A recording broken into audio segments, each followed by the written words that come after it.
C'est la 31e émission de Bug. 31 comme le nombre de centimètres que fait la tub de Bastien. Bonjour à tous. Donc c'est notre émission consacrée au cinéma et aux séries télévisées.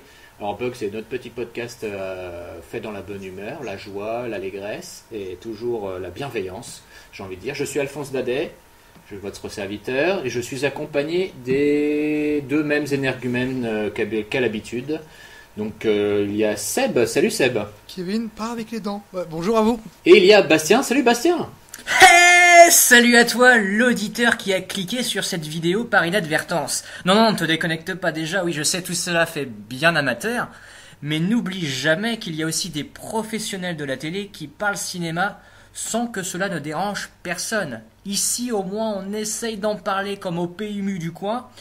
Et entre 2-3 petites pistaches, il peut y avoir parfois quelque chose d'intéressant. Donc, merci de nous écouter jusqu'au bout. Voilà. Alors, on voudrait des noms sur ces professionnels qui parlent de cinéma à la télévision, Bastien. Il y en a plus beaucoup aujourd'hui, donc...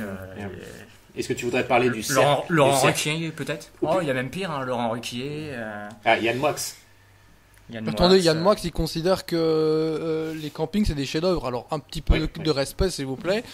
Écoutez le professionnel. Du cinéma populaire, a-t-il. Et il pense même que le film de BHL est un grand film, donc un peu de respect envers Yann Moix qui a l'œil. Oui, d'ailleurs, voilà, comme on est complètement déjà parti n'importe comment dans cette émission, on en profitera pour dire que il y a eu la semaine dernière dans l'émission d'On n'est pas couché, il y avait donc un face-à-face entre Yann Moix et BHL, donc les deux plus grands metteurs en scène français, avec d'un côté Cinéman et de l'autre Le Jour et la Nuit, et voilà, ils sont survécus et ils passent toujours à la télévision à des heures de grande écoute. Ces gens-là, bravo à eux, on vous apporte tout notre soutien. Donc c'est une émission, je crois, qui sera un petit peu particulière. Il y aura un gros morceau qui sera géré par Seb, qui sera consacré au MCU. Donc, Marvel Cinematic Universe. Yes. Et ensuite, Bastien nous fera son habituel petit pot pourri de ses visionnages récents et moins récents, enfin surtout récents, je l'imagine. Et puis voilà, il y aura aussi des surprises, des interventions d'invités ou pas, vous verrez si tout se passe bonjour, bien. Bonjour, c'est Kevin. Salut Kevin. Et donc voilà, donc est-ce qu'on commence tout de suite par le gros morceau de l'émission Seb, donc c'est à toi, vas-y. Et ouais, avant la sortie de l'événement qui est Avengers Infinity War, un truc auquel on nous prépare depuis 10 ans, il fallait bien que je fasse un tour d'horizon de tous les films du Marvel Cinematic Universe, étant donné que Bastien fait genre quand on enregistre, mais en réalité il est fan, petit crevard celui-là. Donc pour son plaisir... Mais c'est de la merde. Connard. Va te faire reculer, fils de pute. Calme-toi un peu, putain Kevin, arrête de piquer le micro. Donc pour son plaisir à lui et pour citer le docteur, allons-y. Iron Man de Jon Favreau en 2008, juste avant la sortie, une certaine presse attaquait déjà au film en disant que les super-héros n'avaient tellement plus rien à offrir qu'on faisait les fonds de tiroir. Alors pourquoi je dis ça ? Tout simplement parce que lorsqu'il n'y en avait qu'un seul qui sortait en salle par an, le genre était déjà très critiqué. Comme quoi, plus les choses changent, plus elles restent les mêmes. Donc le film, lui, c'est un gros bordel de production, tourné sans scénario, c'est de l'impro la majorité du temps, ce qui deviendra la marque de fabrique de l'ami Robert Downey Jr. par ailleurs. Ça raconte pas grand chose d'intéressant, mais il y a de l'énergie. Au fil des visions, je suis parvenu à apprécier le film, bien qu'il soit vide en tout point. Le rythme est bon, on ne s'ennuie pas, ça divertit quoi. Mais sinon, objectivement, c'est quand même bien naze. Mais c'est de la merde. Tu vas faire ça à chaque fois ? C'est possible. Oui, d'accord. L'incroyable Hulk de Louis Leterrier, film malade. La raison est que Marvel bossait avec d'autres studios qui à l'époque détenaient les droits de ses personnages. Si ça s'est bien passé avec Spider-Man l'année dernière, avec Universal, c'était un putain de bordel. Pour faire simple, le film qu'on a vu n'est pas le film qu'il voulait faire. Il y a de sévères coupes au montage. Malgré ça, ça marche bien. Si ce n'est quelques détails qui créent des incohérences, le film se voudrait presque être une suite au Hulk de Ang Lee, ne refaisant l'origine story que sur le générique. D'ailleurs, le film de Leterrier est bien meilleur que celui de Lee. Oh. Ouais, carrément. Le film de Lee, il part un peu dans tous les sens. Putain. Je l'ai revu à genre même pas un mois. Non, vraiment, il part dans tous les sens. Ensuite, on connaît Marvel pour son dosage d'action et d'humour. Et bien ici, que nenni. Quasiment pas de blague en fait. Sinon 3 maximum et une première apparition de Hulk assez tardive et en restant dans l'ombre tout simplement parfaite. C'est lors de sa deuxième éruption, au bout de 50 minutes quand même, qu'on le verra. Et chaque apparition du géant vert est réussie. Edward Norton est très bon dans le rôle de Bruce Banner. Et le film se permet même de teaser l'arrivée du leader à la fin pour revenir dans le prochain film qui n'existera jamais. Le bordel avec Universal fait que Hulk peut apparaître aux côtés des autres personnages, comme c'est le cas dans le dernier Thor, ou bien dans les Avengers, mais plus de films solo, l'expérience ayant été méchamment chaotique. En attendant, le film reste l'un des plus intéressants de la fameuse phase 1. Iron Man 2, toujours de Jon Favreau. Si ça a marché une fois, pourquoi pas deux? On tente de recréer le bordel qui était le premier, mais ça marche moins bien. Pris à part, les thématiques du film sont intéressantes, mais mises tout ensemble, c'est trop et aucune n'est traitée comme il se doit. Alors t'as beau avoir Sam Rockwell dans ton film et teaser Avengers comme un gros porc, ça reste un beau gâchis. Certes, le film est super... Mais c'est de la merde. Tu veux bien te faire reculer s'il te plaît? Alors certes le film est ultra rythmé et supra rythmé, manquerait plus que ça, que ce soit pas le cas vu tout ce qu'ils ont mis dedans en termes narratifs, mais nom de Dieu il fait passer le premier pour un chef d'œuvre, c'est dire. Dommage car vraiment pour le peu que je l'ai vu 3 ou 4 fois, chaque vision vient me faire réaliser que telle ou telle chose est formidable pour au final rien, donc c'est vraiment dommage. A noter le départ de Terrence Howard remplacé par Don Cheadle. La raison, encore un désaccord avec le studio qui détient les droits d'Iron Man. Une question de fric ici où tout le monde a été augmenté sauf Howard. Après Hulk, c'était la sonnette d'alarme pour Marvel, faut croire, mais ça c'est pour la phase 2.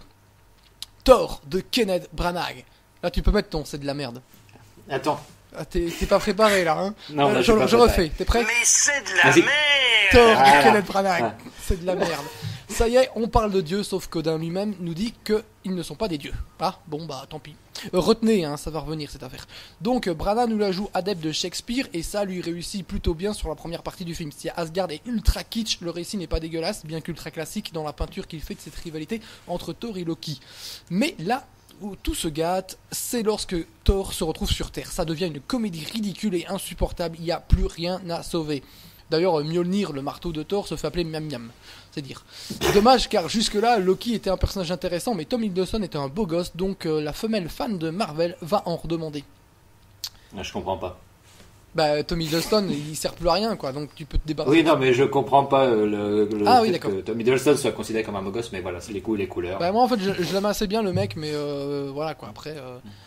Je comprends pas l'intérêt autour de Loki, mais bon, enfin, bref. Captain America, The First Avenger de Joe Johnston. Alors là, les enfants, rien ne va plus. Ce film est excellent. Certes, une romance un peu naïve plombe un peu le truc, et la sous-exploitation de l'excellent Red Skull au design plus que réussi fait un peu de peine. Mais nom de Dieu que c'est bon en dehors de ça, comme Hulk, très peu d'humour, et Chris Evans, grosse inquiétude puisqu'il avait déjà été naze dans les 4 Fantastiques, est un parfait Captain America. On a un grand récit d'aventure à l'ancienne par le mec qui a fait Rocketeer, des séquences d'action qui dépotent comme disent les jeunes, et surtout une histoire cohérente de bout en bout, ce qui est une première dans le MCU. Bref, c'est vraiment un bon film. Pas un bon film du MCU, pas un bon film de super-héros, mais un bon film tout court. Et ça, franchement, ça fait plaisir. Je peux plus soyer pour celui-là, effectivement, ça doit être un des rares que j'ai vu, et effectivement, il y a des choses à sauver dans celui-là. Il est dans mon top 3, numéro 3 en fait. The Avengers de Joss Whedon. L'événement teasé 4 ans plus tôt dans la séquence post-générique du premier Iron Man est enfin arrivé. C'est la fin de la fameuse phase 1 comme mon ami Kevin l'appelle, et ça réunit tout le petit monde vu dans les films précédents sauf Edward Norton qui est remplacé par Mark Ruffalo suite à la merde avec Universal. Donc le film super événement, qu'est-ce que c'est bien? Oh oui, je l'ai aimé comme j'ai aimé Fast and Furious 5. Ça montre le niveau, hein. Le film ne raconte pas grand chose, faut attendre très longtemps avant d'avoir de l'action, mais c'est pas grave, ça discute et ça fait des blagues pendant que Loki essaie de nous convaincre qu'il est un bon méchant alors qu'il a été battu par Thor seul. Donc là, avec les autres, enfin bon, laissons-le rêver déjà qu'il est devenu un personnage nul, autant qu'il continue de croire qu'il peut être un bon méchant. Bref, au milieu de tout ça, le costume de Captain America est une retranscription de celui du comics, et c'est très moche, là où il était excellent dans le film solo, par chance ils ne garderont pas cette horreur par la suite, ça c'était pour l'instant Karl Lagerfeld de l'émission. Mais il y a un truc, je vous raconte ma séance cinéma. Devant moi il y avait un gamin, genre 8-9 ans grand maximum, et durant une séquence où Hulk pète son câble et saute sur un jet et le pilote tente de s'éjecter, Hulk attrape le siège, le secoue dans tous les sens, puis finit par le jeter, libérant ainsi le pilote. Là-dessus le gamin a bondi de son siège. Et j'ai adoré. Déjà parce que Hulk est la chose la plus réussie du film, bien que ce ne soit pas cohérent que d'un coup il ne se contrôle pas et d'un coup oui, mais surtout parce que ce gamin il est rentré chez lui et il a pensé à cette scène. Et le soir il est allé se coucher et il en a rêvé. L'imaginaire de ce gamin était peut-être déjà en éveil, mais à ce moment du film, ça l'a mis en transe. Et c'est pour ça que malgré le vide qu'il habite, j'ai de la sympathie pour ce film. Parce qu'on a besoin de petits garçons qui rêvent. Voilà, c'était pour l'instant pédophile de l'émission. Oui. Et maintenant la phase 2 du Marvel Cinematic Universe. Iron Man 3 de Shane Black. Le film bâtard du MCU, mais aussi le premier à vraiment user du désamorçage de séquences dramatiques par de l'humour. Bâtard parce que nous sommes face à un pur film de Shane Black avec sa patte à lui, mais perdu au milieu d'un film de Kevin Feige. Salut, c'est moi. C'est assez fascinant à regarder, bien que déstabilisant. Mais la partie Shane Black l'emporte et les punchlines font mouche. La séquence d'action finale est monstrueuse avec grand nombre d'armures d'Iron Man. Malheureusement, sur l'aspect dramatique et les traumatismes de Tony Stark, c'est trop léger, pas assez approfondi. Dommage parce que, bien que le film soit gorgé de défauts, il est aussi rempli de bonnes intentions, souvent fructueuses. Thor de Dark World. Vas-y, balance ton son. Ah ouais, attends, vas-y. Thor C'est de bon. Dark Mais World. c'est de la merde. D'Alan Voilà. Taylor qui derrière ira violer la franchise Terminator comme si elle avait besoin de ça. Bon bah reprenez ce que je disais sur le premier, virez le bien que je pouvais penser de la partie asgardienne et voilà, vous avez cette sombre merde qu'est le deuxième Thor. Pire film à date du MCU, il y a vraiment rien à sauver à part, parce que je sais être positif, le fait qu'il dure 1h50. Donc au bout d'1h40 de nudité abyssale, c'est fini. Allez hop, au chiottes. Captain America de Winter Soldier de Anthony et Joe Russo. Rien que dire ce titre me met en joie. Le meilleur film du MCU, quasiment parfait, formidable, magnifique. Et si différent du précédent. Vrai film d'espionnage caché dans le film de super-héros. Les Russo qui viennent de la comédie, ils ont réalisé pas mal d'épisodes de Arrested Development ou encore Community entre autres, étaient la grosse inquiétude. Et pourtant, les scénaristes du premier sont de retour. Et le respect envers le personnage continue de se faire sentir. Les séquences de fight sont parmi les plus violentes du MCU, surtout dans la fight finale entre le Cap et le Winter Soldier du titre, mais aussi et surtout l'excellente scène de l'ascenseur. Et puis putain, non seulement le film se permet d'être intelligent, pour de vrai, chez Marvel c'est possible, mais il va même jusqu'à oser un final réussi qui joue à mort la carte de la conspiration. Le tout est bien entendu emballé dans un grand film de divertissement, et les Russo ne sont pas des génies de la mise en scène, mais bordel, ce genre de tour de force dans une grosse franchise où la bonne humeur prime, ça mérite plus qu'un coup d'œil. Après, son vrai défaut, c'est que sa suite n'est pas Captain America 3, mais Avengers 2. Et l'un des cliffhangers du film se verra donc conclu en 2 minutes chrono, tranquillement, sans se faire chier. Sacré Joss Whedon.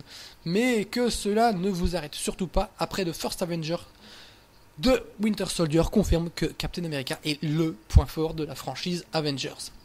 Les Gardiens de la Galaxie de James Gunn. Succès aidant, Marvel nous sort de la Terre pour aller taper dans l'adaptation qu'on n'aurait jamais pensé avoir. Place donc au space opéra avec cet excellent film. C'est complètement Marvel, hein. L'humour est quasi omniprésent et le film se veut fun avant tout. Mais la patte de James Gunn aidée par Nicole Perlman au scénario se fait ressentir. Le film est parfaitement rythmé et se permet quelques moments de poésie vraiment beaux à travers l'excellent Groot. Et puis visuellement, le film se distingue des autres sur le simple fait qu'il se déroule sur d'autres planètes que la nôtre, les libérant ainsi des contraintes. Faut que tout se ressemble puisque c'est le même univers. Dommage du coup que le méchant soit sans intérêt, le point faible de tous les Marvel donc, et que l'affrontement final qui suit le sacrifice de Groot, qui, il faut bien l'avouer, était un vrai moment d'émotion pure, et un petit moment de poésie d'ailleurs grâce à notre ami Groot, soit gâché par une quasi-blague en fait. C'est dommage de désamorcer la dramaturgie d'une telle scène, mais malgré ça, les Gardiens de la Galaxie se posent comme l'un des meilleurs Marvel. Pour tout dire, je l'avais bien aimé la première fois, et depuis, plus je le vois, plus je l'aime. Les mecs parviennent même à monter l'équipe de manière réussie, venant donner une petite leçon au premier Avengers. Alors, et tiens, tant qu'on en parle, Avengers Age of Ultron de Joss Whedon. Film pas mal décrié. Et pourtant, moi je le trouve mieux que le premier, tout simplement parce qu'il raconte quelque chose d'un peu plus intéressant. Certes, il est moins maîtrisé, part un peu plus dans tous les sens, mais au final, entre Ultron toutefois... Mais c'est de la merde. Ah, pardon, non, mais c'est parce que il parce que marchait Ultron depuis est tout à Tron, l'heure c'est et. Oui. Toutefois, Ultron, loin d'être un grand méchant, et un combat Hulk et Iron Man, c'est tout de suite mieux. D'ailleurs, le combat en question entre Hulk et Iron Man est l'un des points forts du film. Reste que Joss Whedon est Joss Whedon, donc il nous fait un discours féministe quand il est en coulisses, pour ensuite enchaîner avec la blague du « Oh, je suis tombé la tête entre tes seins ». Mais sans ça, sans cet humour forcé et autres ratés, comme cette magnifique et pas du tout assez longue séquence à la ferme, le film reste un spectacle sympathique, bien qu'il ne pisse pas très loin. Ant-Man de Peyton Reed. Alors là, pour clore la phase 2, ça va être compliqué, parce que Edgar Wright est tout le bordel. Donc on va zapper tout ça très rapidement. C'était le rêve de Wright que de donner vie à ce personnage sur un écran de cinéma. mais il n'a pas réussi à s'entendre avec le studio qui lui demandait de faire ce qu'on sait de Marvel, à savoir être un faiseur plus qu'autre chose. Donc exit Wright. On saura cet été si tout ce qui est réussi dans le film tenait à lui, ce dont je doute malgré l'affrontement final dans la chambre d'une petite fille qui pue le Wright à fond tellement c'est brillant. Car Ant-Man et la guêpe, c'est fait sans aucune note de lui, rien du tout, pas de script de base signé Edgar Wright, mais moi j'y crois. Donc j'aime énormément Ant-Man car il est un des Marvel qui ne se vend pas pour ce qu'il n'est pas. C'est un petit film de divertissement léger qui joue la carte de la comédie et du film de braquage plus qu'autre chose. Paul Rudd que j'aime d'amour au point d'accepter d'avoir une relation gay s'il me le demande est dorénavant un super-héros et perso j'adore l'idée. Drôle, rythmé et attachant, même lorsque ils font la fameuse blague qui vient désamorcer un moment dramatique, ils en jouent à travers un dialogue, assumant la chose. Merci à Paul Rudd de comprendre le timing nécessaire à la réussite d'une comédie. Mais derrière ça, il y a aussi de vrais moments d'émotion sans cassure, et c'est là que je me dis que bordel, parfois, il suffit de pas grand chose. Et après ce petit bonbon, il est temps de remettre un peu de sérieux là-dedans via la phase 3 avec Captain America Civil War de Anthony et Joe Russo, toujours. Ah, Quoi ? fais une petite pause.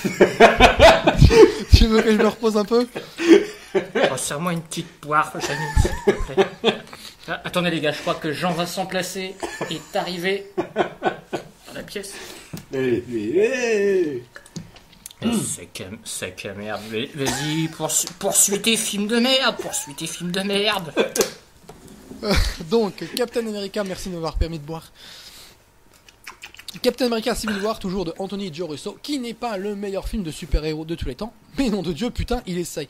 Faut fermer les yeux sur quelques incohérences un peu gênantes, hein, faut bien avouer, comme le fait que le plan du méchant Zemo ne tient que sur la présence de Tony Stark au bon endroit au bon moment, ou encore que les accords de Sokovia qui créent la scission au sein des Avengers et lance la fameuse Civil War n'a pas de sens, puisque le gouvernement qui a voulu balancer un missile sur New York, je le rappelle, pendant que les Avengers tentaient de sauver la ville, veulent les contrôler. Et les mecs, c'est votre faute à vous, hein, pas aux Avengers.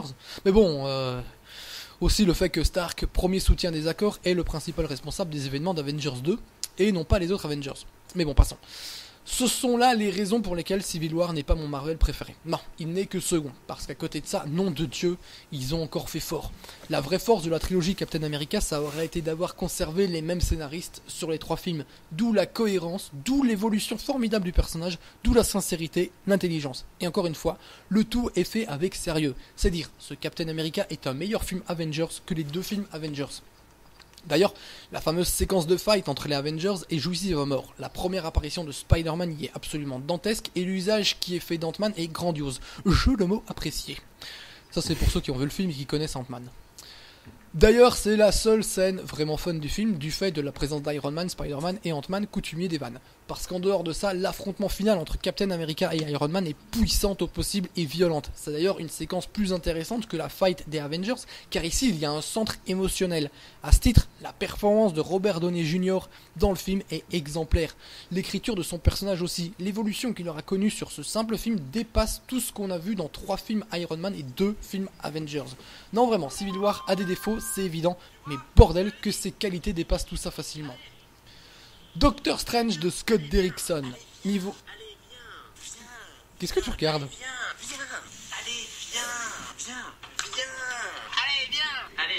D'accord. Allez, viens, on est bien. Allez, viens. On est bien. Viens, enfin. Allez, viens. Regarde tout ce qu'on peut faire. Va-t'en. Pardon. Donc Doctor Doctor Strange. de Scott Derrickson. Vous voyez, quand je vous parlais de Ant-Man qui ne se vendait pas comme ce qui n'était pas, si vous écoutez un peu les gens parler de Doctor Strange, ils vous diront qu'ils ont fait un film absolument formidable. Bah, niveau effets spéciaux, le film a de la gueule. Les mecs ont repris Inception et ont poussé le curseur sur 1000. Vraiment, ça en jette. Et Benedict Cumberbatch, c'est pas évident à dire, a de la gueule dans le rôle. Après, par rapport à ce que ça raconte, c'est faible, très faible. Et c'est pour ça qu'avec moins de séquences dans ta gueule, Inception l'emporte car il a en son sein des personnages et une histoire. Là, c'est juste visuellement fou. Dommage parce que le personnage mérite beaucoup mieux. Reste un divertissement sympa, mais qui reste un des Marvel les plus faibles aux côtés d'Iron Man 2. Les Gardiens de la Galaxie, volume 2, toujours de James Gunn. Moins bon que le premier. Son défaut tient dans l'humour trop appuyé. C'est-à-dire qu'on ne fait pas une vanne, mais la même vanne pendant 5 minutes pour bien l'user jusqu'à la corde. C'est dommage car... Ah, comme moi. Ouais, exactement. C'est dommage car c'est la petite gêne sur un film bien plus mature qu'il n'y paraît. Je mets ça sur le compte de l'absence de Nicole Perlman au scénario.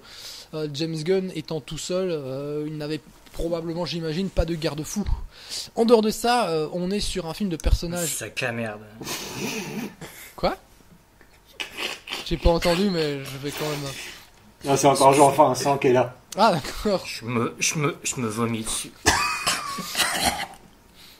Sac à merde. En dehors de ça, tu vas me parler meilleur, fils de pute? Kevin. Il y a beaucoup trop de monde ce soir. En dehors de ça, on est sur un film de personnages. Hein. C'est eux au centre, plus qu'une quelconque intrigue. Et Baby Groot est absolument génial et le générique du film est probablement l'un des plus fun que j'ai pu voir. Et puis surtout, le film parvient à livrer, comme sur le premier avec le sacrifice de Groot, un autre sacrifice émotionnellement très réussi. D'où l'intelligence d'en avoir fait un film centré sur les personnages. Car sans ça, si ce personnage était sacrifié dans le premier, bah j'en aurais eu pas grand chose à foutre. Ici, c'est pas le cas. Et enfin, comme pour le premier, bah, la BO est excellente. Par contre, fan de Papa Sly, n'y allez pas pour lui, hein, son rôle est plus que mineur. Spider-Man Homecoming de John Watts. À partir de maintenant... Qui a parlé de mineur? Il y a Woody qui est encore en train de taper. Hein. Non, bah il joue de la clarinette. Donc, Spider-Man Homecoming, à partir de maintenant, ça ira plus vite, car j'ai parlé de tous les films précédemment. Je mettrai... Mais c'est de la merde!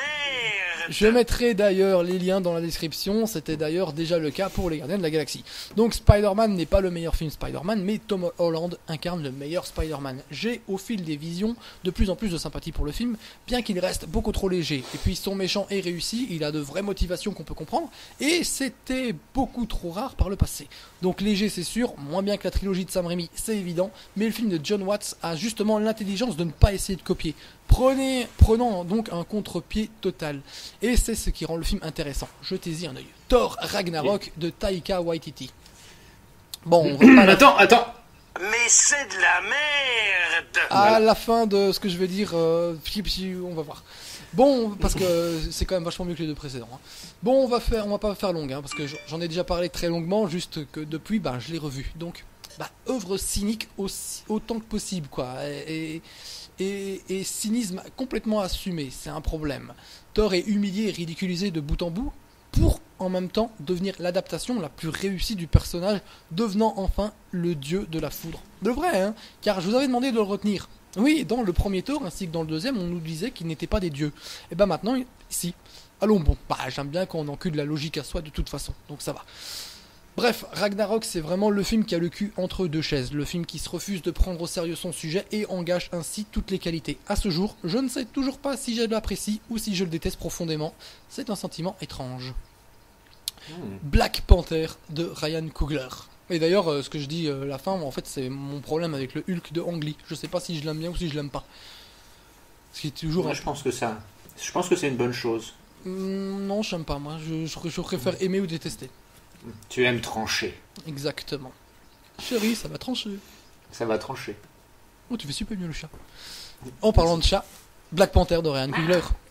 Putain, l'enchaînement de professionnels. Pa. Donc, contrairement à Thor, je l'ai pas revu, donc je peux rien ajouter de plus. Un récit shakespearien honnête et solide, hautement recommandable si vous oubliez le fait qu'on le vende comme le chef-d'œuvre absolu, qui n'est pas super sérieux et sans humour non-stop, alors qu'il y a beaucoup plus que sur bien des films que j'ai cités plus tôt. Mais bon, cette folie critique, ça a toujours été présent sur les Marvel. En bien ou en mal, et je me retrouve dans une situation inconfortable car un jour je défends les films et un autre je les critique. Tout ça parce que, qu'il s'agisse de fans absolus ou des anti, on est vraiment tombé dans le royaume des cons. Et j'aime pas ça, moi.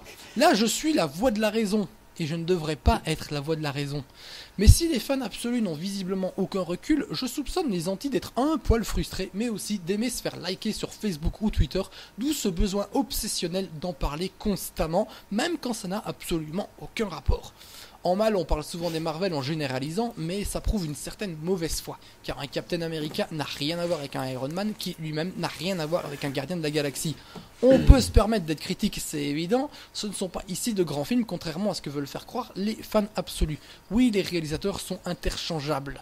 Bien sûr que les scènes post-génériques, soi-disant immanquables, sont à 80 voire 90% totalement inutiles, et que les séquences d'action sont pour la plupart le fait d'ILM, puisque doublure numérique pour accompagner des films majoritairement shootés sur fond vert, mais ici bleu en réalité. Il n'empêche que malgré tout ça, pendant ce temps, on nous prépare un Fast and Furious 9, et qu'il y a un univers en train d'être mis en place autour de Transformers. Et que dans les 13 films que je viens de citer sur juste ces deux franchises, bah il y en a que 2 qui ne sont pas inférieurs à Thor 2.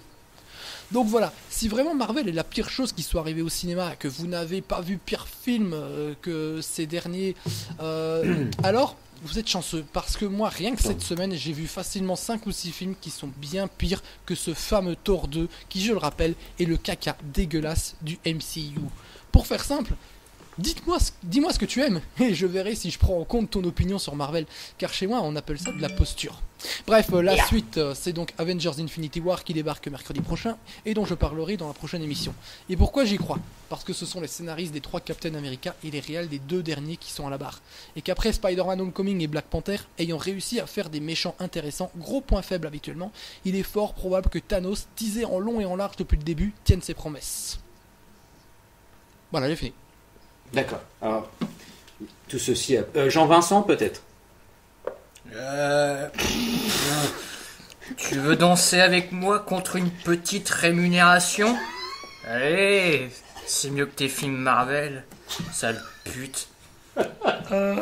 Tu dis pas que danser c'est mieux que mes films, hein, bâtard. Bon.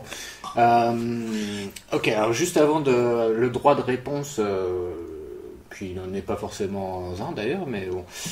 Seb, fais-nous juste un petit top 3 des Marvel, top 3 du haut et top 3 du bas. Alors, on a bien compris les 3 Captain America. Bah, top 3 du haut, facile, hein, Winter Soldier, Civil War, First Avenger. Le premier Avenger ? Non, First Avenger. Donc qui est le 2 en fait. Ah, Captain America, ok, d'accord. Et donc les 3 pires ? Thor 1, Thor 2 En dernier Thor 2, en premier, enfin en tout dernier donc Thor 2, juste avant Thor 1 et juste au-dessus, je suis un petit peu hésitant, c'est parce que Thor Ragnarok je sais vraiment pas où je me situe, donc ça doit être entre Doctor Strange et Iron Man 2. Iron Man 2 qui a été réalisé par qui d'ailleurs ? John Favreau. Qui n'était pas Favreau encore, hein. C'était pas, c'est sur le 3 que Shane Black est arrivé. Ok. Bon, ok. Bastien, tu veux dire quelque chose ou pas ? Bah en fait, ce qui est horrible, c'est que j'ai vu en fait tous les films et j'en ai aimé moi pour le coup vraiment aucun quoi. Après effectivement, ça mon petit Bastien, je me souviens que tu me disais hors antenne que tu avais plutôt apprécié Homecoming. Bah, j'avais dit que c'était moins... Après, c'est ça le problème des Marvel, c'est que des fois, quand tu les regardes, je me dis oui, c'est moins pire que ce que je pensais, mais après, est-ce que ça en fait vraiment un bon film que j'ai envie de revoir, que j'ai envie d'avoir dans ma collection ? Non. Pour moi, c'est vraiment des films jetables à chaque fois. Et après, effectivement, il y en a certains qui sortent un peu du lot, mais pour moi, ils sont tous assez similaires dans le fond.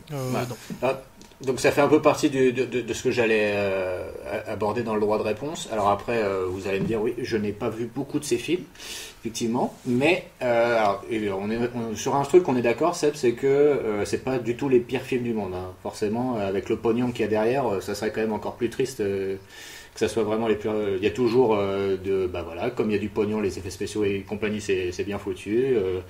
Moi, ce que je n'aime pas chez les Marvel, c'est que voilà, c'est ce truc interchangeable, des acteurs, même eux qui sont interchangeables pour le coup, même si pour la pas du tout, non, justement, le gros point fort des trucs, c'est quand même le casting. Hein. Oui, il y a eu très peu de changements, mais il y en a quand même eu. Pour le personnage de Hulk, même si mais là, je te dis, voilà. La majorité des changements, c'est pour des raisons de problèmes avec la production, parce que sinon, ça reste les mêmes. Hein. Ah, il y en a très peu, je suis d'accord avec toi.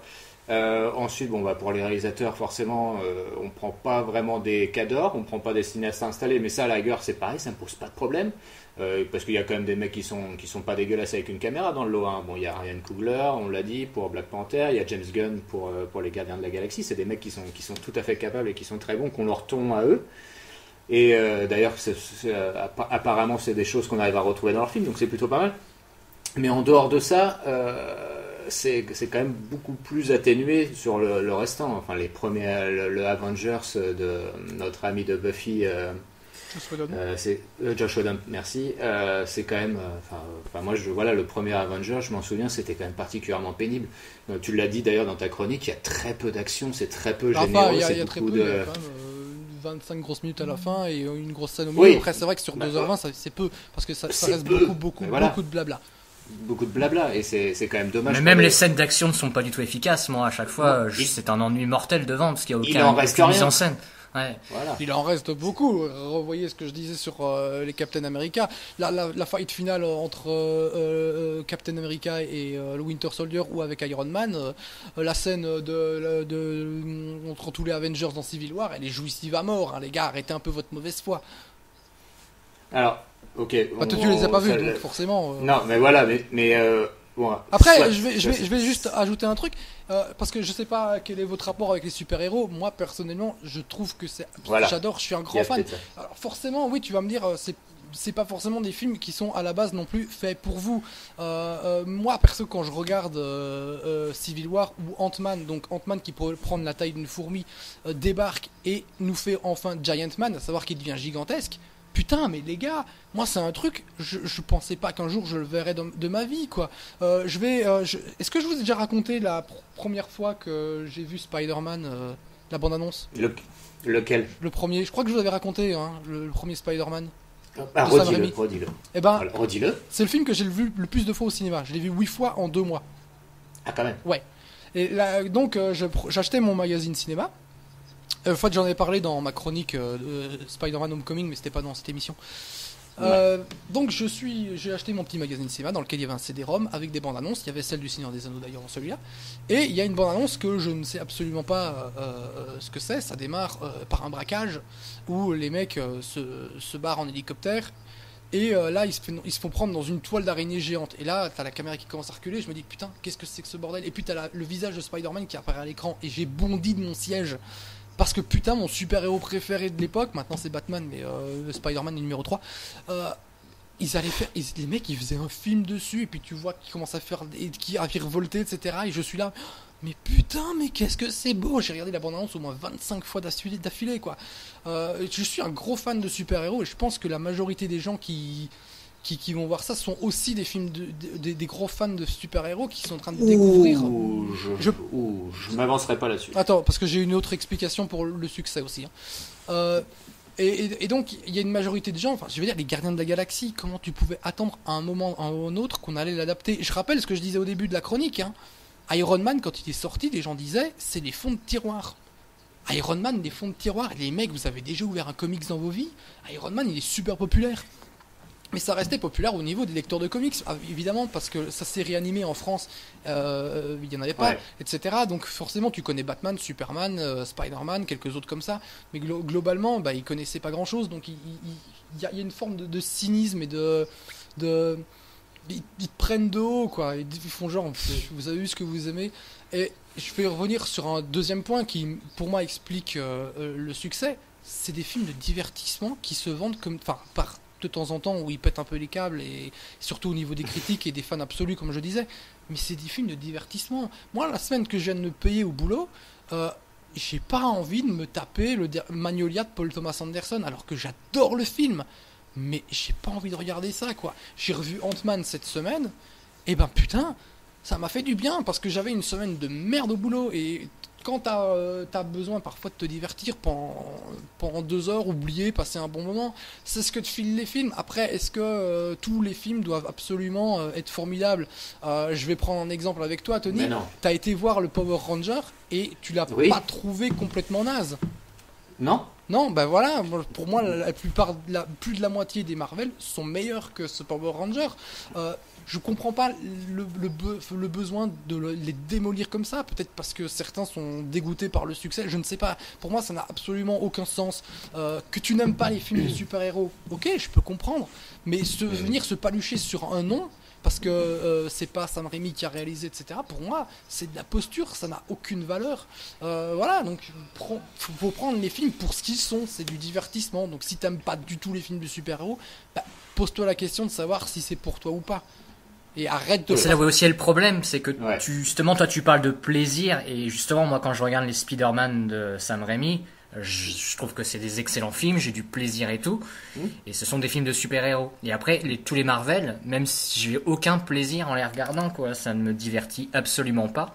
Et pour moi, il y a vraiment un monde radical entre les films de Spider-Man, Sam Raimi, et le cinématique univers de Marvel. Pour moi, il y a une énorme différence, je n'ai une seconde de plaisir dans n'importe lesquels des films. Il n'y a pas aucune implication, je trouve, dans les rôles de super-héros. Je sais pas, il y a quelque chose qui me perturbe dans leur façon de faire leurs films.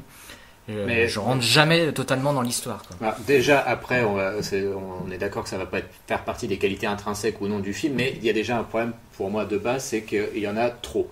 Ils en sortent 2 voire 3 par an, et du coup, tu as l'impression que ça inonde le marché, et au niveau de la visibilité, maintenant, c'est compliqué, tu as l'impression de voir que ça.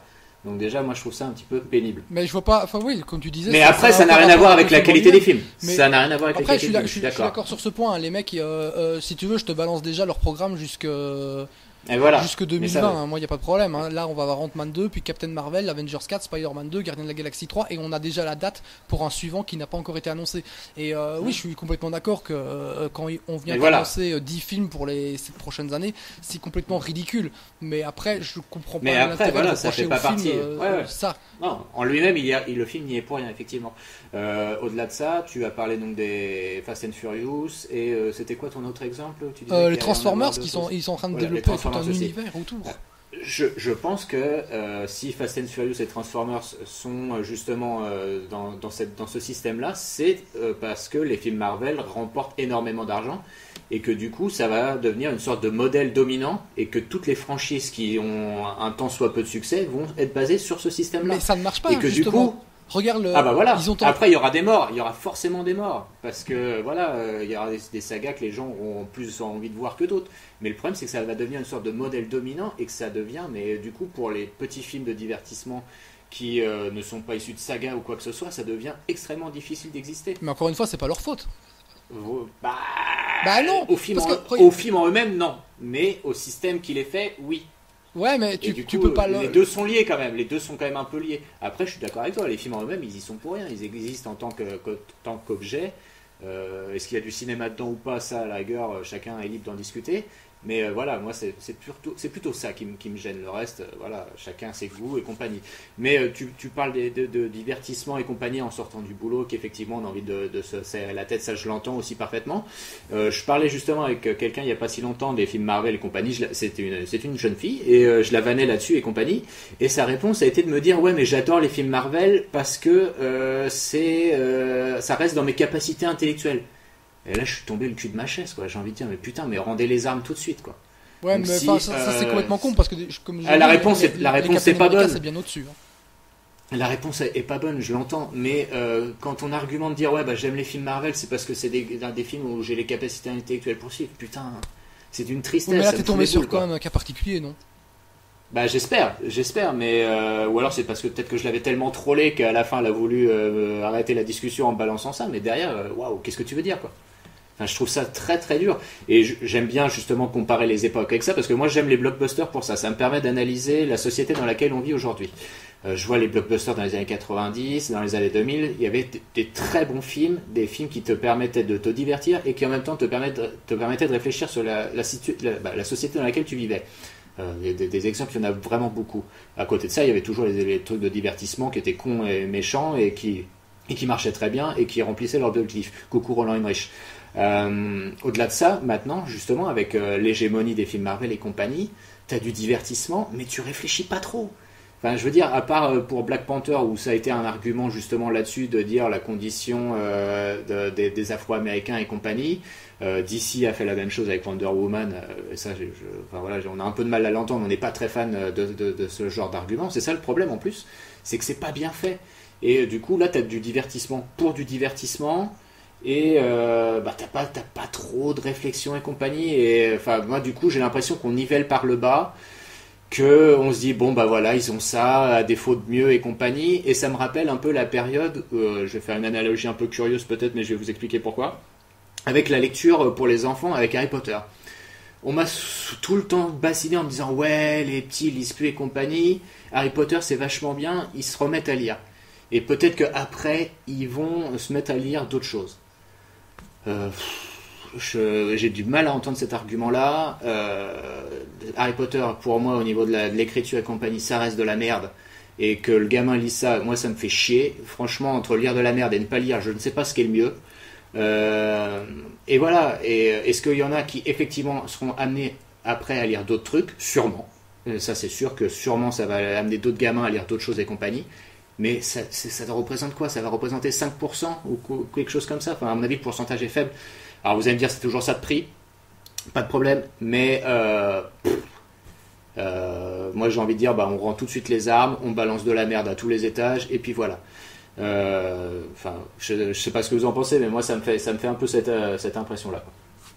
Mais tu sais, des trucs comme. Tu disais que tout le monde copie le truc, vouloir créer des Cinematic Universe. Quand The Dark Knight a été un gros succès, tout le monde a voulu faire des films dark and gritty, quoi. Ils ont essayé de faire ça avec Spider-Man, le Amazing Spider-Man, c'était un film qui se voulait sérieux et sombre. Et ça s'est planté aussi d'ailleurs. Donc c'est des trucs qu'ils essaient toujours de refaire. Après, regarde le Monster Universe là, de Universal. Ils ont essayé de le faire, ils se sont plantés. DC a du mal à le faire, alors que je suis plus un fan de DC Comics que de Marvel. Et pourtant, ils sont en train de faire n'importe quoi. Après, comme j'ai dit, moi je pense qu'en fait, à la base, vous n'êtes pas spécialement fan de super-héros et que y a un truc. Si tu regardes un peu, qu'est-ce qu'il y a eu avant l'avènement de Marvel? T'as les Batman de Nolan qui ont démarré à ce moment-là. T'as les Spider-Man. T'as eu les Captain America, les 4 Fantastiques qui étaient de la merde, donc tu vois, t'en as déjà eu de la bouse avant.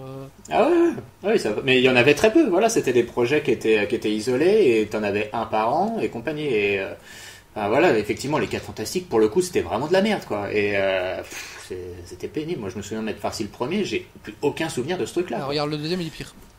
Ouais, donc ça donne un peu la qualité du bousin, mais bon, voilà, c'est des choses qui étaient. Je pense qu'à l'époque, ils testaient un peu, pour voir ce qui se passait, et puis qu'après ils ont trouvé, ils ont eu le truc, et ils ont eu des gros succès, et derrière ils se sont enchaînés. Mais bon, voilà. Après, c'est pas grave que ça fonctionne ou quoi, je m'en fous, mais que voilà, leur modèle soit reproduit sur d'autres trucs, c'est un peu pénible. Enfin, moi, je trouve ça un peu pénible. Ouais, mais encore une fois, tu peux pas leur reprocher à eux, quoi. Eux, ils l'ont fait pour leur truc à eux, et. Faut noter quand même la différence entre Marvel et d'autres, comme par exemple DC, c'est que Marvel a son propre studio de cinéma, quoi. Ils ont un studio rien que pour faire ça, alors que là c'est Warner, c'est Universal et compagnie qui ont d'autres trucs à faire à côté. Donc c'est aussi ça qui fait que ça marche moins bien chez eux, quoi. Donc arrêtez c'est les studios qui sont stupides à vouloir copier. Moi si par exemple si demain tu me mettais à la tête de DC, enfin de Warner DC, et que je devais faire les films, j'aurais pas fait du tout pareil. Moi, j'aurais fait des films complètement indépendants, des films qui se regardent pour eux-mêmes, et puis derrière, j'aurais fait le Justice League, où donc du coup, la manière que tu aurais eu de regarder les films, ça aurait été Batman 1, Batman 2, Justice League, Batman 3, ou Superman, Superman 2, Justice League, Superman 3. Mais tu n'aurais pas besoin de regarder Batman pour comprendre Superman 2. Mais bien sûr. Bien sûr, le problème c'est que le cynisme de l'industrie hollywoodienne est tel que les mecs se disent, bon bah voilà, eux ça marche très bien pour eux, pourquoi ça marchera pas pour nous, on va faire la même chose. Et du coup ils sont tous en train de se dire ça, et voilà quoi. Après effectivement, eux ont trouvé la formule, ça marche très bien pour eux pour l'instant. Pour les autres ça marche pas du tout, on le voit que pour l'instant d'ici ça marche pas du tout. C'est à chaque film, à chaque sortie de film c'est de pire en pire, donc après, vous voulez que la critique leur fusil d'épaule. La critique s'emballe toujours pour les Marvel et détruit DC constamment, donc c'est un peu c'est très bizarre. Ouais. Aux États-Unis, oui. En France, on n'est pas là. En France, on n'aime ni l'un ni l'autre, j'ai l'impression, au niveau des critiques. Mais bon. Enfin, tout ça pour dire que tout mettre dans le même plat, dans le même truc, c'est ridicule, parce que comme je le disais, vraiment, les Captain America, c'est vraiment du très très bon divertissement qui prend pas son spectateur pour un con. Faut vraiment être de mauvaise foi pour prétendre ça, quoi. C'est pas du Iron Man 2, quoi. Clairement pas.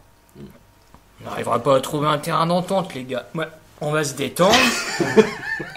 Mais le truc, c'est on va se servir. Janine, tu me sers une, c'est ma tournée là. Jean-Vincent, j'aimerais m'adresser à Alphonse. Tu as vu le premier Captain America que tu as aimé, et s'il te plaît, regarde les deux autres. J'essaierai. J'avoue qu'en plus, je pense que je les regarderai plutôt. Je sais que ça sera pas une épreuve. Il y en a d'autres dans le lot où je sais que j'aurai beaucoup de mal à jeter un œil dessus, quoi. Parce que, peut-être pas. Non, même Civil War, quoi. Je veux dire, il y a vraiment, c'est vraiment les films les mieux écrits. Après, le problème, c'est que voilà, est-ce que je peux les isoler ceux-là sans me farcir les autres? Est-ce que c'est à la limite, comme je disais, le cliffhanger un des cliffhangers de Winter Soldier est résolu dans Avengers 2, mais c'est un détail, quoi. Ouais. Ok. Bon bah Jean-Vincent, à toi l'honneur. Sébastien, sac à merde. Tu n'insultes pas Sébastien, espèce de gros trou du cul de merde, bâtard. Je t'encule. Ici, on n'est pas en Wallonie. Donc, tu sais pas qui je suis, je peux te renvoyer en Belgique. Déjà, je suis américain, gros bâtard. Je porte une casquette, t'as pas vu? Fils de pute. C'est une casquette Marvel. C'est un beau moment. Vieux cul. Enculé bâtard. Suceur de bite. Ah, tu dis plus rien là. Bah non, parce que tu suces une bite, tu peux pas parler à la bouche pleine. Messieurs, un peu de sérieux. Bon bah écoutez... Jean-Pierre Coff, il est où? Non, Jean-Pierre est parti se coucher, le pauvre. J'étais fatigué. Il est mort. Bon, on a quand même fait 45 minutes sur ce sujet, on aurait pu faire plus long effectivement, mais chaque bonne chose a une fin. Donc nous allons passer à la deuxième partie de cette émission, et c'est Bastien qui va nous parler de ce dernier visionnage, le petit pot pourri de Bastien. À toi, c'est parti. Ouais, on va arrêter un petit peu de... Oui, Kevin? Il est parti. Il se cache.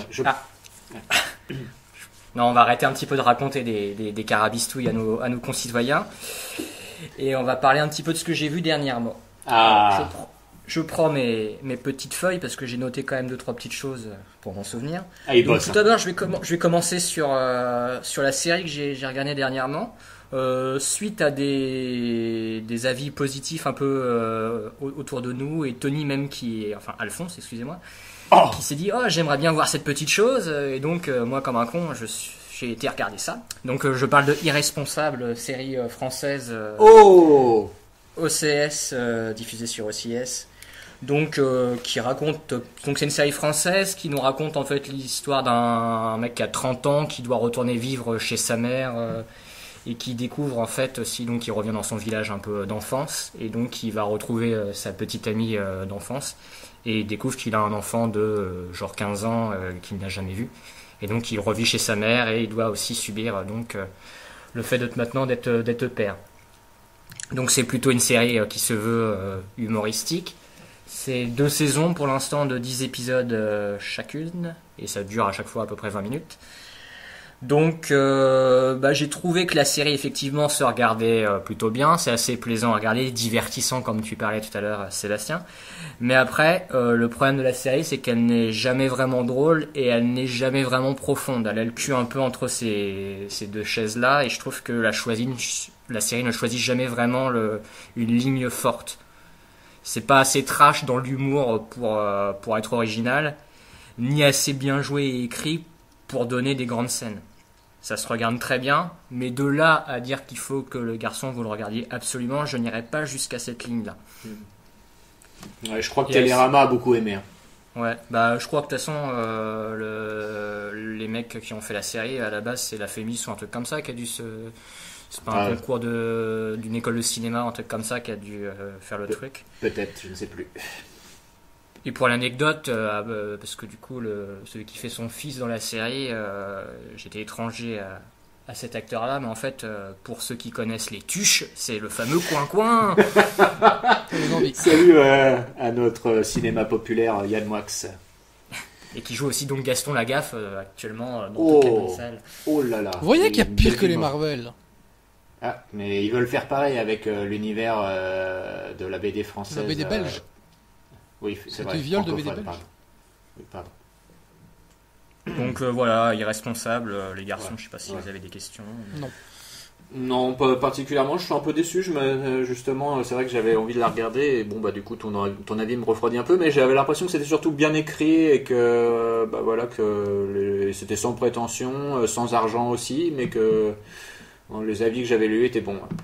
C'est ça, mais pas plus que ça. Hein. Et en plus, j'avais lu que la deuxième saison était bien meilleure que la première, et j'ai pas trouvé qu'ils avaient rectifié trop le truc. J'ai pas vu un surplus qualitatif. Mais, alors, est-ce que c'est plus drôle ou moins drôle que la série, alors putain, le nom m'échappe maintenant encore, de la vieille série qui passait sur Feu No Life avec David Mourier, Monsieur Poulpe et compagnie. Merci. Nerds. Ouais, Nerds. Disons qu'Irresponsable fait quand même plus professionnel. Nerds, c'était quand même de la merde. Oui, c'était pas génial, ouais, c'est bizarre. Et après, il y a peut-être un malentendu aussi sur Responsable, c'est que la série, comme ça, avec le recul, peut faire penser à un truc un peu geek et tout, alors que pas du tout. Hein. Il y a quasiment aucune référence de toute la série. Ouais. C'est plutôt un truc très français. Il n'y a pas de Judas Pato style. Non, il y a pas de. Non, il y a très peu de références. Mais si c'est chiant, ça va lui te plaire alors. Parce que t'es chaud comme mec. Bon. On va tu peux passer au deuxième. Ouais, au suivant. Là, je voulais m'arrêter aussi sur ce petit cas du film Kickboxer, l'héritage. Ouh. Parce que vous n'êtes pas sans savoir que donc Kickboxer avait été rebooté il y a 2 ans de cela avec comment il s'appelle, Alain Moussy, je crois, à la place de Jean-Claude Van Damme dans le rôle de Kurt Sloan. On attend toujours dans notre émission de notes d'ailleurs. Et donc Jean-Claude Van Damme. J'ai eu du mal à saisir ta blague. Mais bravo, il faut c'est vraiment du lapifioul. Donc là ils ont fait une suite qui s'appelle Kickboxer l'héritage, parce qu'apparemment donc le reboot a plutôt bien foncé. Rien à voir avec Johnny pour l'héritage. Bravo. Et donc on doit dire que cette suite, qu'est-ce qu'il a mon héritage? Il y a un casting de malade les gars. Si vous en savez rien, je vais vous balancer un petit. Vas-y, fais-nous rêver. Moi je sais. Ouais. Alors donc déjà Jean-Claude Van Damme, il faut savoir qu'il était déjà dans le premier épisode en tant que maître, en tant que maître Durand de son nom. Sensei. Et il revient dans ce deuxième épisode, sauf qu'il est devenu aveugle entre-temps. Ça nous gratifie de jolies petites scènes où le mec sent les coups venir et tout lors de combats. Le bad guy final, c'est quand même la montagne de Game of Thrones. Oh putain, quel casting. Qui est un personnage un peu en mode Ivan Drago, genre on lui fait des grosses picouzes dans les. C'est le mec qui est super dopé, qui est une vraie brute, tout dans la force. Voyons le personnage, oui. Au niveau de l'agilité, ça doit pas être ça la montagne. Ouais, ça va pas être ça. Donc oui, c'est une grosse brute. À qui on fait des injections, et justement dans le combat final, c'est Bane. Je vous dis tout. Hein. Pour revenir sur les super-héros, c'est Bane. Putain, je reviens sur les super-héros. Respectez-moi 2 secondes. Dans le combat final, dans le combat final, le héros du film se fait donc exploser la gueule contre la montagne. Et il décède même lors du combat, quoi. Oula. Et sa copine elle prend une picouse de dopage de la montagne et lui injecte un petit peu style 24 heures chrono, quoi. Et elle arrive à ressusciter le héros du film, et il continue son combat et c'est comme ça qu'il gagne. Oh putain. Alors ça c'est un potentiel nanar que j'aime beaucoup. Alors d'ailleurs je vais faire une petite parenthèse pour saluer l'excellent travail de nos amis podcasteurs de Nanarland. Pour le site est déjà très connu, mais ils se sont lancés dans le podcast. Ils en sont à 10 ou 12 épisodes, je sais plus exactement. Mais alors chaque épisode a une thématique et c'est absolument génial, c'est très drôle. Et ils arrivent à faire un truc que je trouve assez exceptionnel, c'est qu'ils sont toujours bienveillants envers le film, même si les films sont des purs nanars. On sent que les mecs aiment vraiment ça. Et ils arrivent, et ce qui est aussi très très compliqué, c'est qu'ils arrivent à en parler avec eux-mêmes beaucoup d'humour, et on arrive à vivre les séquences et tout. Et je dis grand coup de chapeau à eux, le podcast Nanarland est un petit bijou. Ils sont donc bien plus bienveillants que vous deux, c'est ça? Ils sont bien plus bienveillants que nous, ça c'est clair, ouais. Et oui, parce qu'il y a aussi Christophe Lambert dans le film. Non. De Kickboxer. Je savais aussi. Et donc, comme les mecs en plus ont tout compris à pourquoi les gens regardent ces films-là aujourd'hui, ils nous gratifient d'une petite scène où il a un sabre et il y a un petit combat de sabre de Christophe Lambert dans le film. Donc, Remember Highlander, si vous aviez cette grosse merde. La référence. Casting, on a Mike Tyson aussi en entraîneur dans la prison où se trouve le héros. Ouais. Mike Tyson qui avait fait un guest dans Ip Man 3 avec Donnie Yen. Ouais. Et dans The Hangover, Very Bad Trip. Oh là. Je crois qu'il aime bien son rôle d'acteur, puisque je crois que même il était dans Crocodile Dundee 3 à l'époque, si on remonte. Ouais, je crois qu'il avait fait aussi un film avec James Toback, mais je sais plus comment c'était, dans les années 2000 ou au milieu des années 90. Et bon, il a fait quelques films, oui, ça c'est clair. La Mike Tyson Plotation. Et donc le film nous gratifie en plus d'un combat Mike Tyson contre Jean-Claude Van Damme aveugle. Je vois ce film. Donc c'est un petit peu le Expandables du DTV niveau combat qu'on peut avoir là. Wow. Et puis surtout la grosse guest star aussi, c'est qu'on a Ronaldinho, le joueur du foot. C'est quoi le but là? J'aime beaucoup. Qui est donc... Non mais en plus il faut savoir quel est son rôle dans le film. C'est que donc le héros se retrouve dans une prison à un moment et donc il y a plein de personnages, dont Ronaldinho qui en fait l'aide aussi à s'entraîner en lui tirant des ballons de foot dessus. Donc c'est un peu les 11 commandements de Michael Youn. Oh putain, c'est bon ça. Après, donc le film, il faut dire que quand même il passe plutôt bien parce qu'il y a quand même beaucoup d'action, c'est assez généreux. Après, il fait quand même 1h50, donc c'est assez long. Mais ouais, comme je vous disais, les mecs ont quand même bien compris ce qui nous plaît dans ce genre de film. Donc pareil, à un moment, t'as un combat avec deux jolies petites pépées en string bikini dans une espèce de pénombre bleutée.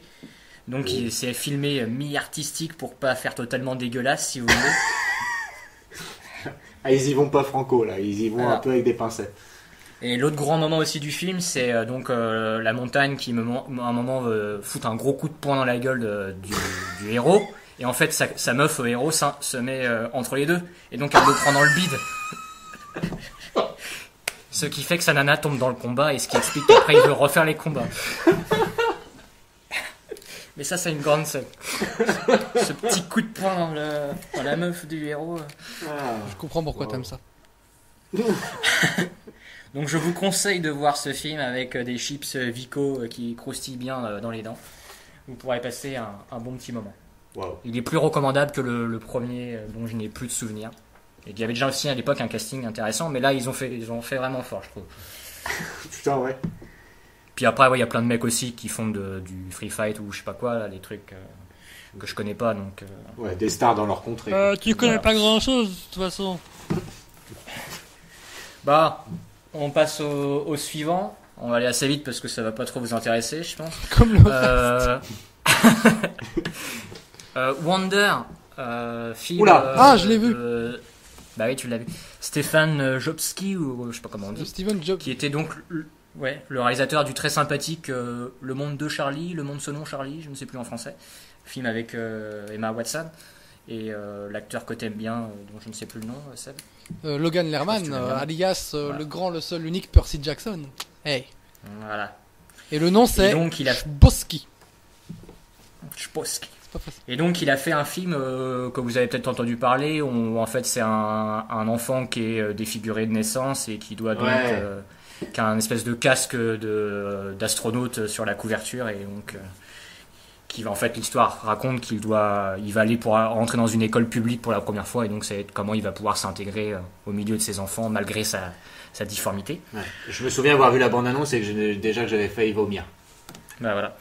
Et donc extrêmement déçu par le film puisque justement donc son précédent film avait été pour le coup une bonne surprise. Là j'ai trouvé que le film si vous voulez est pas du tout original pour le coup.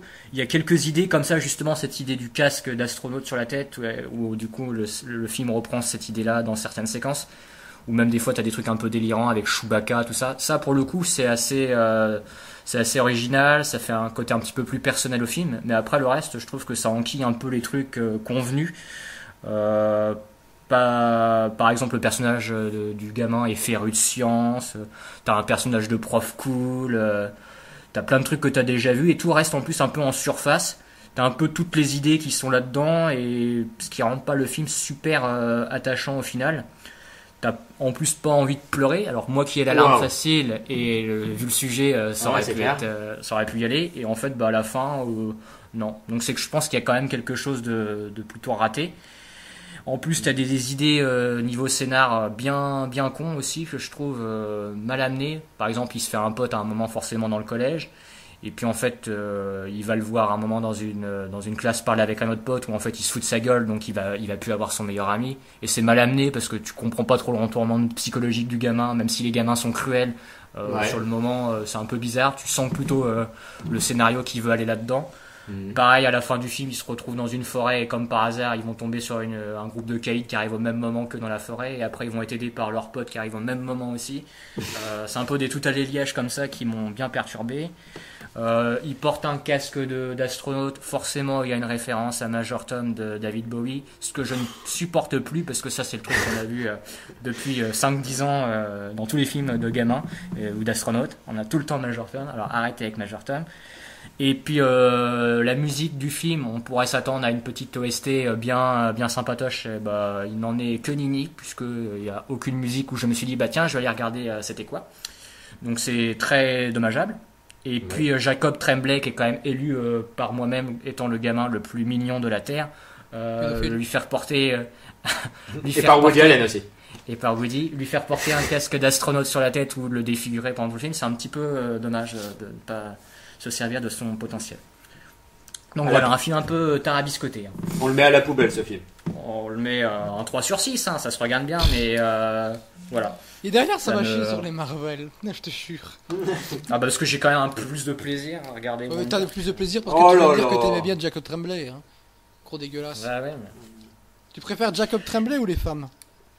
Ça dépend. Ça dépend de quelle femme, ouais. Sexiste et pédophile. Et enfin, on va terminer parce que de toute façon là on a dépassé l'heure, je crois. Oui, tu peux y aller. Donc on peut y aller. Les garçons, j'ai regardé Phantom Thread de Paul Thomas Anderson. On en parlait tout à l'heure, de l'ami Paul Thomas. Oh là. Seb, tu l'as regardé ou pas encore? Je t'avoue que c'est typique. Il s'est endormi devant. Non, ça fait 2-3 semaines que j'essaie de le regarder, mais c'est typiquement le genre de truc, je sens qu'au bout de 10-15 minutes, je vais avoir envie de le regarder en vitesse rapide. Et comme j'aime Paul Thomas Anderson, il ne mérite pas ça, donc il faut que je trouve vraiment le moment de me taper le truc. Donc ce qu'il faut qu'on explique aussi un peu aux auditeurs, c'est que pour nous, Paul Thomas Anderson, c'est un de nos petits chouchous, je pense. Hein. On a tous, on idolâtre Boogie Nights, Magnolia, Punch Drunk Love, There Will Be Blood. Et après There Will Be Blood, c'est posé, du moins pour moi, en tout cas, un petit souci vis-à-vis de son cinéma, parce que j'avais trouvé déjà The Master inégal, un peu plus faiblard. Inherent Vice, ça a été très très pénible pour moi. Moi, j'ai bien aimé. Et donc là est arrivé ce oui, mais vous critiquez les Marvel et vous aimez bien Inherent Vice. Ah, mais on peut pas comparer, putain, là non. On compare ce qu'on veut comparer, d'accord. Je te rappelle qu'Avengers 4, c'est le parrain du film de super-héros. Alors tu respectes un petit peu, d'accord. Tu vas te calmer tout de suite, petit enculé de merde. Calme-toi, Kevin. C'est quoi cette violence? Alors, je sais que c'est des connards. C'est bon, je dois faire l'émission avec eux encore après moi. Avec. Alors, ce que je dois dire en premier lieu sur Phantom Thread, c'est que le gros truc moi qui m'a perturbé, c'est la musique du film, qui est absolument insupportable. C'est encore Johnny Greenwood, je crois, qui est... Bon, c'est même sûr. Absolument. Donc, le guitariste de Radiohead ou un truc comme ça, je crois. Tout à fait. Un truc comme ça, comment on respecte pas Radiohead là? Non, pas trop. Et puis... Et ça n'aime pas les Marvel, et ça n'aime pas Radiohead. Même Radiohead. Et donc, a priori, j'en ai plus trop souvenir, mais dans There Will Be Blood, c'était assez aussi omniprésent cette musique, mais elle m'avait pas semblé aussi insupportable que sur Phantom Thread, parce que là, je trouve que ça gâche extrêmement le film, en grande partie, quand t'as une musique que t'apprécies pas trop. Après, donc, les craintes qu'on pouvait avoir vis-à-vis du film avant de le voir, forcément, elles se montrent à l'image quand tu le regardes, puisque ça reste du cinéma assez froid et intellectuel, qui le rapproche d'un certain Stanley Kubrick, certains. Donc ça parle plus au cerveau qu'au cœur. Donc après, ça dépend à quoi vous êtes sensible quand vous regardez un film.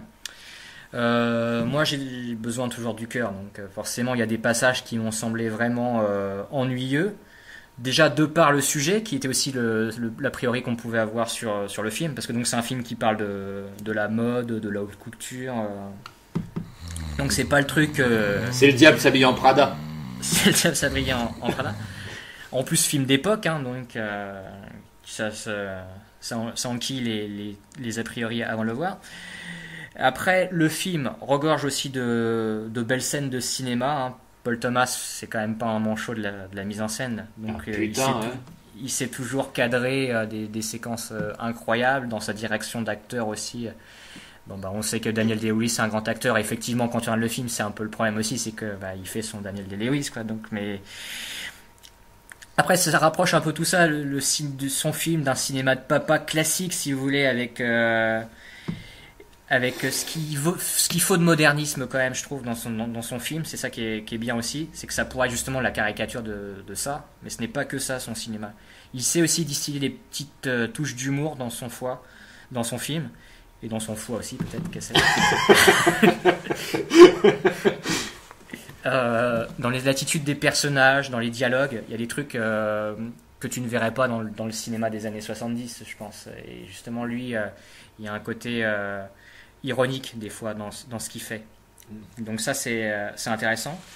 La dernière réplique du film, alors souvenez-vous, celle de There Will Be Blood, c'était le fameux I'm finished. Là, il fait encore un I'm quelque chose. Je vous dirai pas quoi, hein, puisque vous verrez le film. Et donc, et qui fait réfléchir sur tout ce qui a précédé avant. Le film me reste en tête depuis que je l'ai vu, même les jours d'après, j'y repensais, ce qui est plutôt bon signe du coup. C'est un film qui devrait plutôt bien vieillir, je pense. Après son grand film d'amour, ça reste quand même Punch Drunk Love pour moi.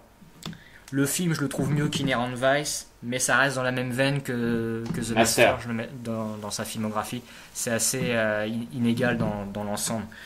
Je pense qu'il faut qu'il revienne peut-être à une certaine simplicité et peut-être aussi surtout à des idées un petit peu plus chewing sur le papier. Je crois que c'est ce qu'il veut faire.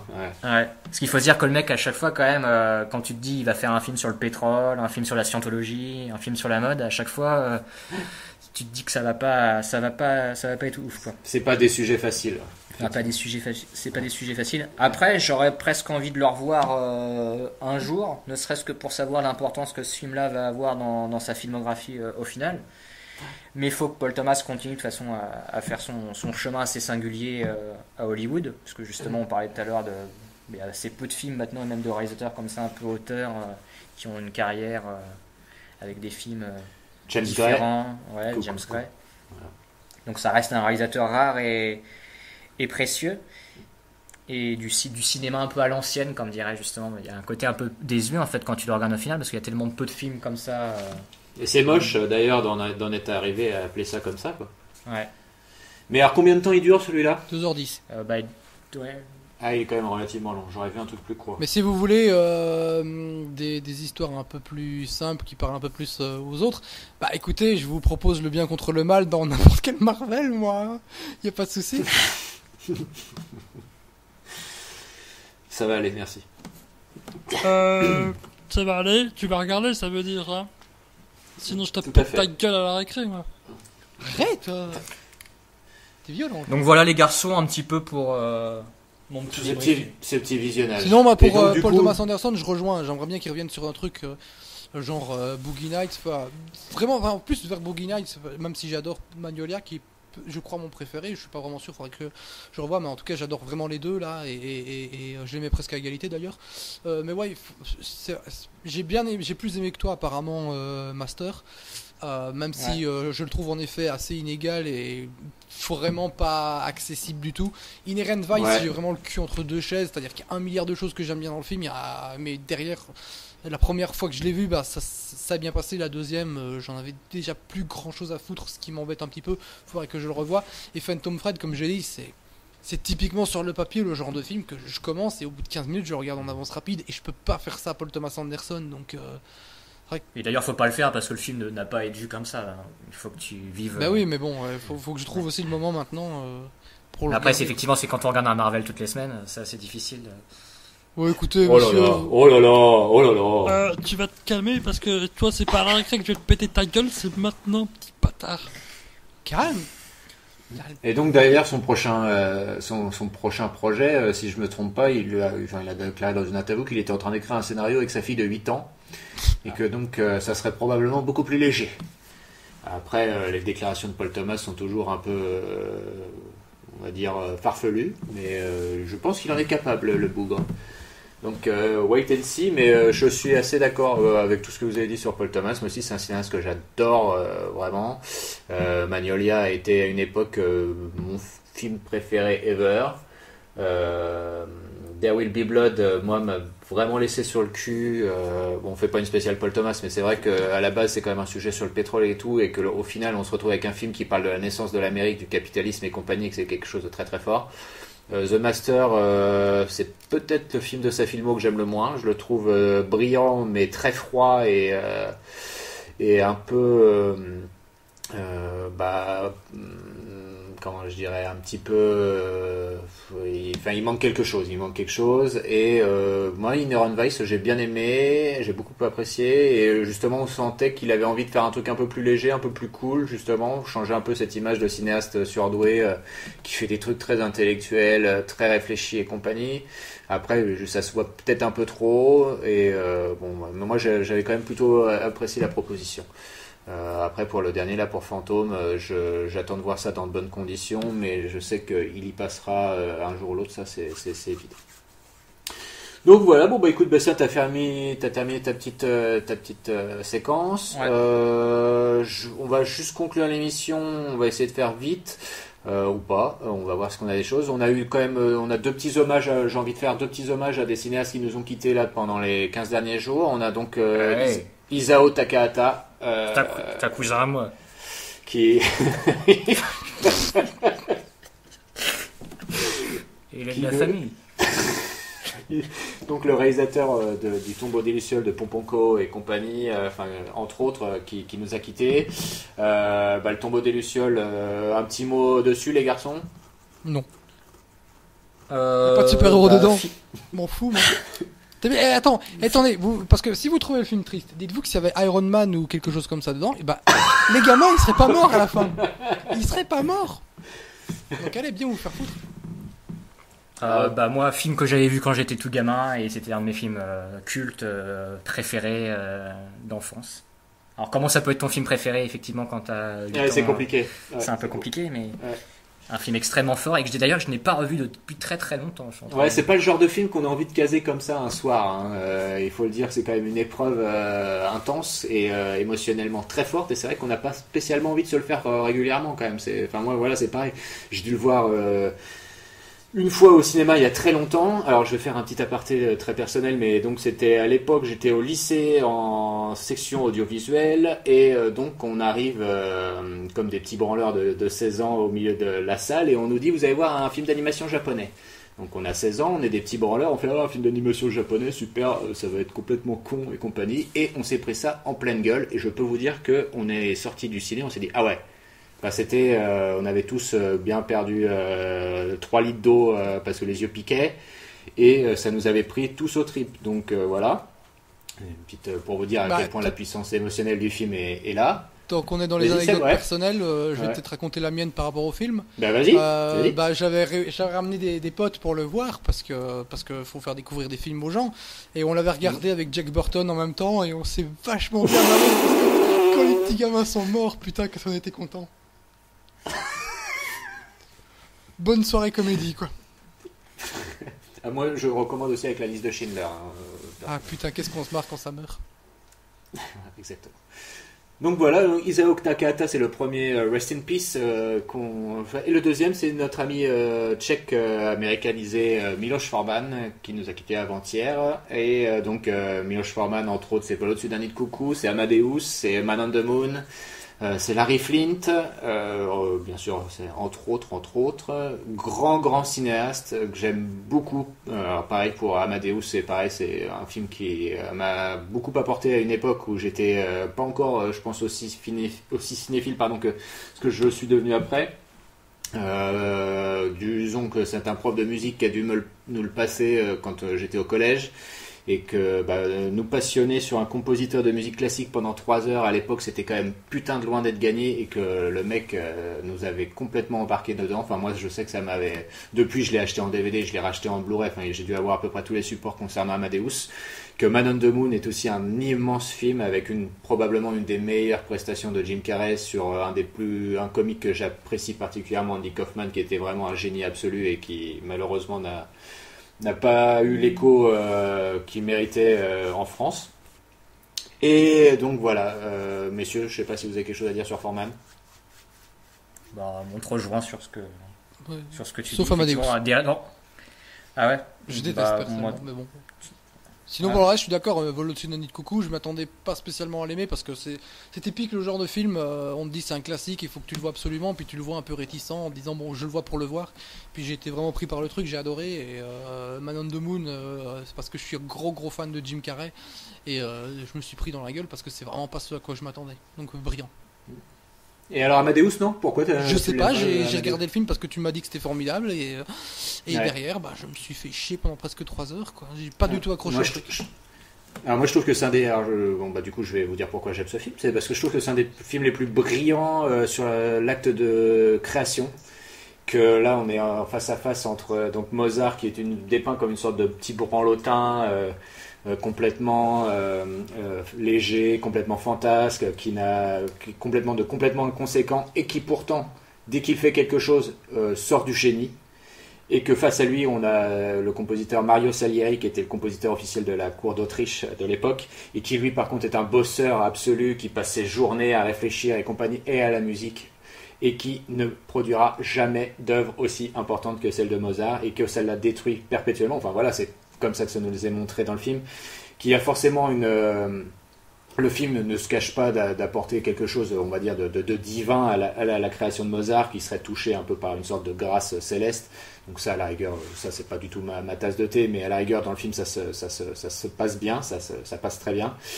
Et que donc voilà, la création est quelque chose de très mystérieux, que ça ne s'explique pas, que ça peut venir de quelqu'un de complètement, un petit peu bizarre, farfelu, tout ce que vous voulez, et que parfois, même si vous êtes le plus grand des bosseurs, vous n'aurez jamais le talent nécessaire face à ces personnes qui sont touchées par la grâce. Et au-delà de ça, le final où Mozart compose sa dernière œuvre sur son lit de mort, et que c'est Salieri qui est en train d'écrire les notes dictées par Mozart, est une des plus belles illustrations, je trouve, de ce que je viens de dire, et que toute la dernière partie du film est absolument magistrale. Et voilà, enfin, si vous vraiment vous cherchez un très bon film, un très bon biopic, même si on peut imaginer que déjà c'est adapté d'une pièce de théâtre et que c'est certainement très romancé, le film vaut vraiment le coup d'œil, et il y a une version longue qui est disponible, je crois, sur le Blu-ray avec 3 ou 4 séquences rajoutées qui sont toutes tournées. Voilà, qui sont toutes tournées autour de l'humiliation, à mon souvenir, qui sont pas indispensables. Mais moi j'aime les director's cut, donc voilà. Sur ce, messieurs, je pense qu'il est temps de conclure et que c'était probablement notre émission la plus longue. Si mes souvenirs, peut-être qu'on a fait plus long dans les premières émissions, mais je ne suis pas sûr. Donc là, nous sommes à 1h16 d'émission. Nous allons donc conclure en rappelant les comptes Twitter de chacun. Donc pour l'émission, nous avons Bug le podcast. Pour Seb, vous avez Grumpy Seb. Bastien, ton compte Twitter? Jones! Jesse Jones! Et oui, Jesse Jones, c'est mon nom sur l'internet. Tapez mon nom et vous y verrez mon travail. Un travail qui me demande beaucoup de concentration. Je travaille jusqu'à 25 jours par mois, donc c'est pas vraiment fait pour tout le monde. C'est pas un travail de cheminot. Et avec mon fouet, je ne repousse pas que les vilains. C'était Jesse Jones. Alors Jesse, comment s'écrit ton prénom, Jesse? J-E-2-S-Y. Voilà. Et Jones comme Indiana Jones. Très bien. Et je suis Alphonse Dadet sur les internets. N'hésitez pas à laisser des commentaires sur YouTube. Donc la dernière fois, on a eu la bonne surprise d'en avoir quelques-uns. Ça nous a fait chaud au cœur. Et donc continuez, et n'hésitez pas à nous insulter, à nous dire que vous trouvez Marvel exceptionnel, ou que c'est de la merde, qu'on raconte vraiment de la merde, mais ça on le sait déjà. Vous racontez de la merde, pas moi. Eh bien, bisous sur la fesse droite à tous. Sauf à Bastien. Et à dans 15 jours. Ciao, ciao.